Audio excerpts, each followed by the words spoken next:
There is a stranger living in your house. You don't see them. You don't hear them. But they have access to your passwords. They have your credit card information. They have the power to liquidate your life savings in a single afternoon. This stranger isn't a hacker. It isn't a thief. This stranger is you. Or rather, a version of you that you refuse to acknowledge. We like to tell ourselves a comforting lie. We tell ourselves that we are rational, logical, mathematical creatures. We look at a spreadsheet, we calculate the budget, and we think, I am in control. But if you are in control, why did you buy that car you couldn't afford? If you are in control, why did you panic sell your investments at the bottom of the market? If you are in control, why does looking at your debt make you feel physically sick, so you close the laptop and pretend it doesn't exist? Here is the terrifying reality. You are not the pilot of your financial life. You are the passenger. The pilot is your emotion. The pilot is a chaotic, irrational, chemical storm that makes decisions milliseconds before your logical brain even realizes what is happening. Every dollar you spend, every dollar you save, and every dollar you lose is not a financial decision. It is an emotional reaction masquerading as a choice. Today, we are going to unmask the pilot. We are going to dissect the invisible emotional puppetry that pulls your strings. And I am going to show you why you will never be wealthy until you learn how to feel your feelings without letting them touch your wallet. Let's begin by destroying the myth of the rational investor. In standard economics, there is a theory called Homo economicus. It assumes humans always act in their own best self-interest to maximize value. Neuroscience has proven this is complete garbage.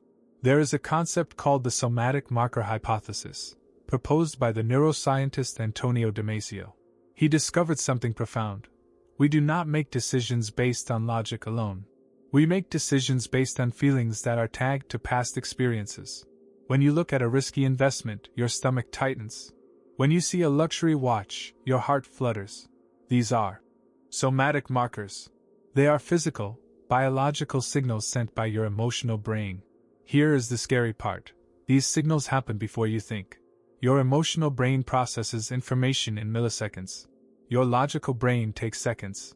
By the time you think, I should buy this watch because it's a good investment, your emotional brain has already decided to buy it.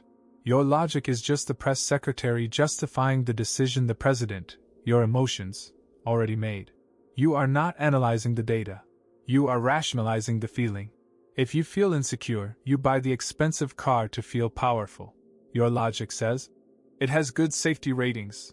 That's a lie. You bought it for the feeling. If you feel fearful, you sell your stocks. Your logic says, the market fundamentals look bad. That's a lie. You sold to stop the pain in your stomach. You are a puppet who thinks he can see the strings. And until you realize that your wallet is connected directly to your nervous system, you will continue to bleed money every time your mood shifts.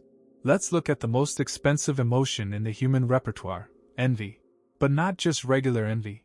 I'm talking about mimetic desire. This is a theory by the philosopher René Girard. He argued that human beings don't actually know what they want. We don't have an internal compass for desire. So, we look at what other people want, and we copy them. You didn't want the Tesla until your neighbor got the Tesla. You didn't care about the trip to Tulum until you saw it on Instagram. You didn't need the promotion until your college friend updated their LinkedIn profile. We use money to keep score in a game that nobody can win. This is the status treadmill. The emotion driving this is a deep, primal fear of being less than. It is the fear of being left behind by the tribe.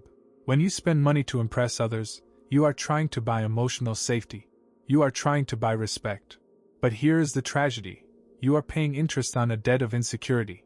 Every time you upgrade your lifestyle to match your peers, you are surrendering your freedom.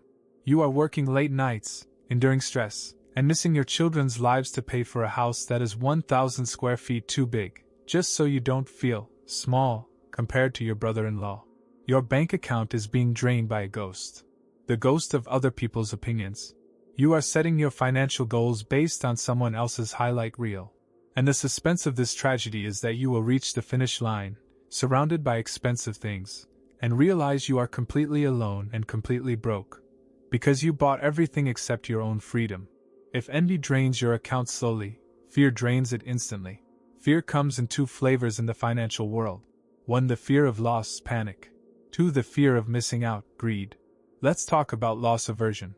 Psychologically, the pain of losing $1,000 is twice as intense as the pleasure of gaining $1,000. We are wired to protect what we have. This destroys your wealth in 2 ways.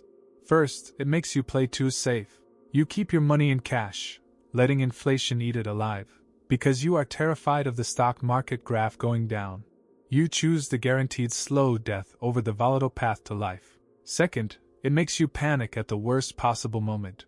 When the market crashes, that is logically the best time to buy. Everything is on sale. But emotionally, it feels like the world is ending. Your amygdala screams, "Run!" So you sell. You lock in your losses. You destroy your future because you couldn't handle the emotional turbulence of the present. Then there is the flip side, FOMO, fear of missing out. This is greed disguised as anxiety. You see Bitcoin going up. You see your friends making money. You feel a pit in your stomach. I'm missing the boat. I'm going to be the only poor one left. So you buy at the top. You buy when the hype is highest. You aren't investing. You are soothing your anxiety. The market is a mechanism for transferring wealth from the emotional to the stoic. Every time you act on fear, whether it's panic selling or panic buying, you are voluntarily handing your money to someone who has mastered their emotions. You are the fish biting the hook because you saw a shiny object, ignoring the line attached to it. Now we enter the saddest room in the house. The room of sadness, loneliness, and boredom. We live in a society that is fundamentally lonely. We are disconnected. We are overworked. We are burnt out. We feel a void inside of us. And we have been conditioned to believe that the void can be filled with a credit card. This is called retail therapy. But it's not therapy. It's anesthesia. When you are sad, your brain craves dopamine. Buying something provides a quick hit.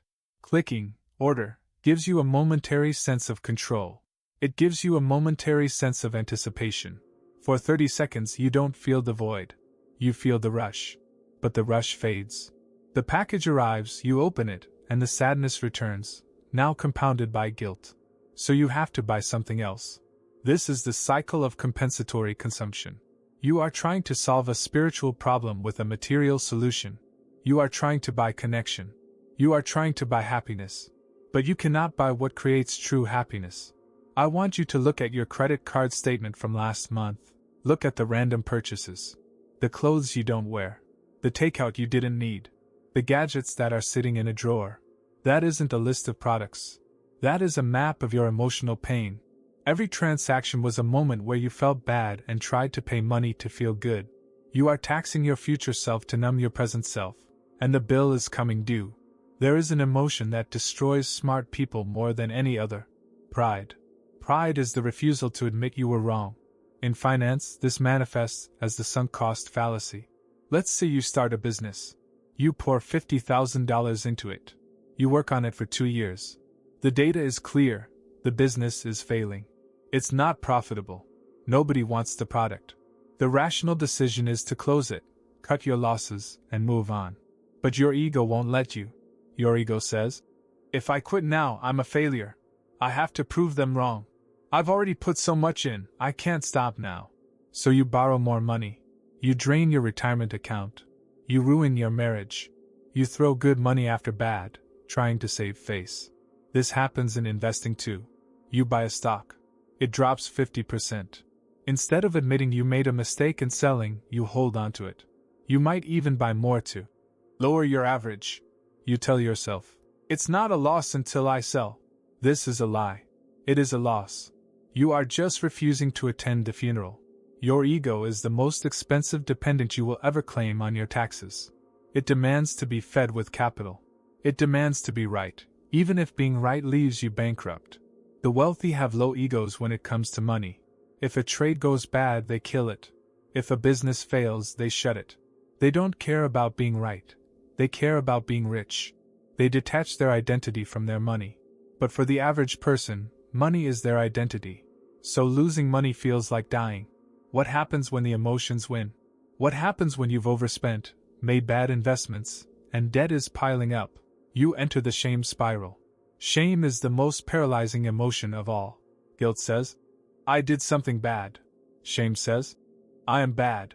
When you feel financial shame, you engage in avoidance coping. You stop opening the mail. You stop answering unknown numbers. You stop looking at your banking app. You convince yourself that if you don't see the problem doesn't exist. But the problem is growing. Interest is compounding. Late fees are stacking. The monster in the closet is getting bigger every day you refuse to open the door.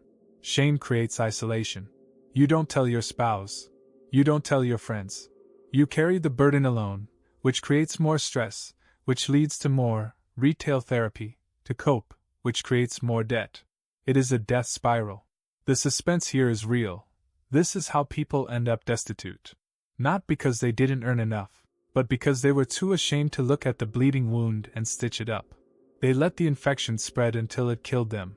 You have to understand, your bank account does not judge you. Math does not judge you. Only you judge you.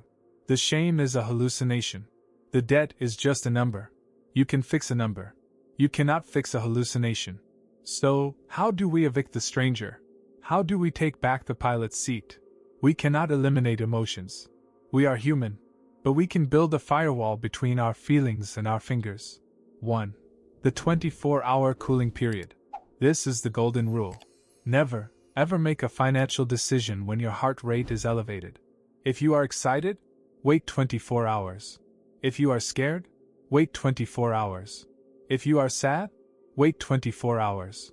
Give your logic time to catch up to your emotions. 90% of the time, the urge to buy or sell will vanish. 2. Label the emotion. When you reach for your wallet, pause and ask, what am I actually feeling right now? Am I hungry? Am I lonely? Am I trying to impress the guy at the valet stand? Name the ghost. When you name the emotion, you strip it of its power. You realize, I don't need a new watch, I need a hug. Get the hug. It's cheaper. 3. Automate the logic. You cannot trust yourself in the heat of the moment. So, remove yourself from the equation. Set up automatic investing. Set up automatic bill pay. Make your financial life a boring, predictable machine that runs without your emotional input. The less you touch your money, the more it grows. Because every time you touch it, you are covering it in the bacteria of your emotions. 4. Define. Enough. You need to step off the envy engine. You need to define what a rich life looks like for you, not for your neighbor. If you don't have a definition of enough, you will never be free. You will always be chasing the next milestone, running on a treadmill of anxiety until your heart stops. Pick a number. Pick a lifestyle. And when you get there, stop running. The ultimate goal is not just to be rich. The ultimate goal is to be stoic. Stoicism is not about having no emotions. It is about not being enslaved by them. The stoic investor looks at a market crash and sees data, not disaster. The stoic investor looks at a luxury car and sees metal and rubber, not status. The stoic investor looks at their own bank account and sees a tool for freedom, not a measure of their worth as a human being. When you can detach your soul from your saldo, you become dangerous. You become unshakable. You become the person who buys when others sell. You become the person who saves when others spend. You become the master of your reality. Wealth is a transfer of energy. It flows away from the chaotic, the reactive, and the insecure. And it pulls around the calm, the disciplined, and the self-aware. The battle for your bank account is not fought in the stock market. It is fought in the mirror. I want you to take a moment and feel what you are feeling right now. Are you feeling defensive? Are you feeling enlightened? Are you feeling regret? Good. That means the pilot is listening. But listening is not enough. You have to retrain him. If you are ready to stop letting your emotions loot your future, if you are ready to build a firewall around your wealth that no fear or envy can breach, then you need to subscribe to this channel. We are building a community of stoic wealth builders. We are rewriting the psychological code that keeps the world poor. Click that button, turn on the notifications, and let's take back the controls. I'll see you in the cockpit.